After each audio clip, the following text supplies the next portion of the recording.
आज आपण महेश सर यांच्या प्लॉटमध्ये आलेलो आहे आणि हे त्यांचं शेततळ आहे आणि या शेततळ्यामध्ये नदीचं पाणी आणून टाकलं जातं।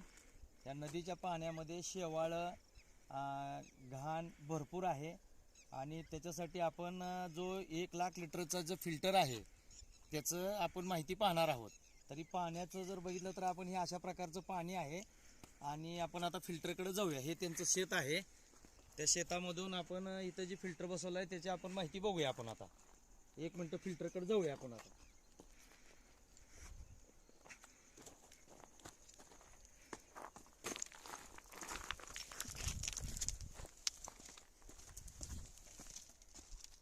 तर याच्यामध्ये हा जो आहे इथून इथपर्यंत जो आहे तो हा 1 मीटर लांबीचा 1 लाख लिटर कॅपॅसिटीचा स्क्रीन फिल्टर आहे। हा UPJ ॲग्रो प्रायव्हेट लिमिटेड कंपनीचा हा फिल्टर आहे। याच्यामध्ये जर आपण इथं वेंचुरी पण दिलेली आहे त्यांना आणि हे टँकमधलं पाणी सरळ ह्या पाईपमधून इथं आतमध्ये येतं। आतमध्ये आल्यानंतर इथं वेंचुरी बसवलेली आहे। जर यांना खत वगैरे द्यायचं असेल तर ह्या खत ह्या टाकीमध्ये केल्या जातं।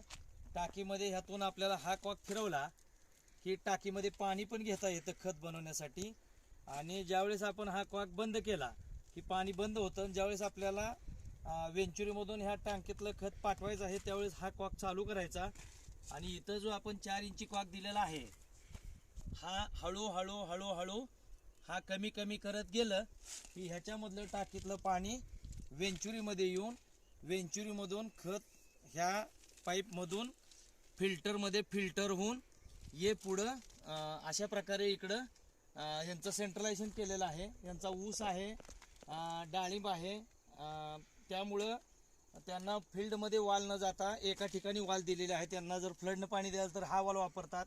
इथे एक सोय करून ठेवली आहे, हा ऊसासाठी वाल वापरतात, हा डाळिंबासाठी वाल वापरतात। अशा प्रकारे यांचं नियोजन केलेलं आहे। तर आता आम्ही तुम्हाला हा फिल्टरची जाळी खोलून दाखवत आहे। तर किशोरजी हा त्यांना एवढं जाळी खोलून दाखवू आपण त्यांना। तर हे अशा प्रकारे हँडल दिलेला असतो, तो हँडलमधून काढायचं त्याला, त्याच्यामधून पाणी येत असतं या आणि ते जाळी स्वच्छ करायसाठी जी घाण असेल ती घाण याच्यावरती जाळीवरती येऊन बसते आणि ते स्वच्छ करायसाठी असं त्याला सपोर्ट दिलेला असते जाळीला आणि ह्या जाळीची जर उंची अशा प्रकारे स्वच्छ करायचं ही जाळी क्लीन असते या आणि ह्या जाळीची उंची जर मोजली तुम्ही अशी तर साधारण 1 मीटर उंचीची जाळी आहे ही ह्याच्यामध्ये आणि ह्याचा आकार जो आहे हा 4 इंची दिलेला आहे। त्यामुळं ही जाळी खूप मोठ्या प्रमाणात असल्यामुळं हे लवकर पॅक होत नाही आणि लवकर चॉकअप पण होत नाही।